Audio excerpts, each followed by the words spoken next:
குணசேகரன் எல்லாத்துக்கிட்டையும் மனம் விட்டு பேச ஆரம்பிக்கிறாரு. தன்னோட தாழ்வு மனப்பான்மையால் எல்லாத்தையும் தனக்கு கீழே அடிமையாக வச்சு வாழ்ந்ததாக சொல்கிறாரு. சாருபாலா தன்னை திருமணம் செய்ய மறுத்ததால் படித்த பெண்களை தன்னோட வீட்டு மருமகளாக ஆக்கி அவங்கள அடிமையாக நடத்தினதை ஒப்புக்கொள்கிறாரு. தன்னோட தம்பிங்க தன்னை விட பெரிய ஆட்களாக ஆகாமல் தடுக்க அவங்களையும் தனக்கு கீழே அடியாட்களாக நடத்தினதாக சொல்கிறாரு. சின்ன வயசில் தான் பட்ட கஷ்டங்கள் எல்லாத்தையும் சொல்கிறாரு. அவரோட வெறுப்பு கோபமாக மாறி அனைவரையும் காலடியில் விளைவிச்சது. காசு தான் முக்கியம் என்ற மனப்பான்மை வந்தது.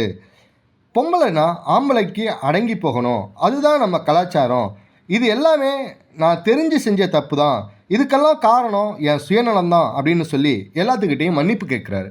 இனிமேல் யார் வாழ்க்கையிலையும் நான் குறுக்க வர மாட்டேன்.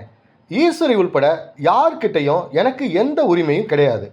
என் மேலே கோவிச்சுக்கிட்டு யாரும் இந்த வீட்டிலேருந்து வெளியே போக வேண்டாம். நீங்கள் சாதிச்சு காட்டுறேன்னு சொன்னதை இந்த வீட்டில் இருந்தே சாதிச்சு காட்டுங்க.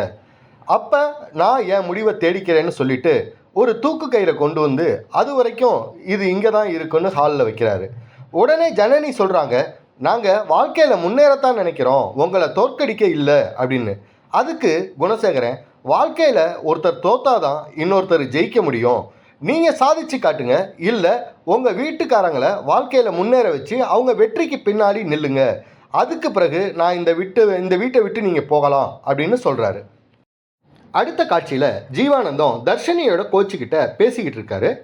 ரொம்ப கஷ்டப்பட்டு தர்ஷினியோட பேரை சேர்த்ததா கோச் சொல்கிறாரு. கவுன்சில் தான் தர்ஷினி போட்டியில் கலந்துக்கிறத முடிவு செய்ய முடியும்னு சொல்கிறாரு. ஜீவானந்தம் தர்ஷினியை தன்னம்பிக்கையோட போராட சொல்கிறாரு. அடுத்த காட்சியில் நந்தினி சாப்பாடு ரெடின்னு எல்லாத்தையும் சாப்பிட கூப்பிட்றாங்க. ரேணுகா எதுக்கு இந்த வீட்டில் சாப்பிடணும்னு கேட்குறாங்க. அதுக்கு நந்தினி, சாப்பாடு முதல்ல நம்ம எல்லாருக்கும் ரொம்ப முக்கியம், நாம் சாப்பிட்டு நல்லா இருந்தால் தான் முன்னேற முடியும், சுவர் இருந்தால் தான் சித்திரம் வரைய முடியும்னு சொல்லி எல்லாரையும் சாப்பிட வைக்கிறாங்க. ஜனனி இப்போ எல்லாத்துடையும் பேசுகிறாங்க.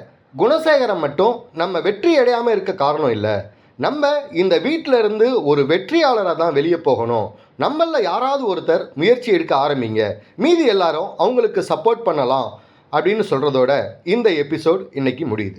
இந்த வீடியோ உங்களுக்கு பிடிச்சிருந்தா மறக்காமல் எங்கள் சேனலை சப்ஸ்கிரைப் பண்ணுங்கள், லைக் பண்ணுங்கள், இந்த வீடியோ பற்றி உங்களோட கமெண்ட்ஸை பதிவு பண்ணுங்கள், உங்கள் நண்பர்களுக்கு மறக்காமல் ஷேர் பண்ணுங்கள். தேங்க்யூ.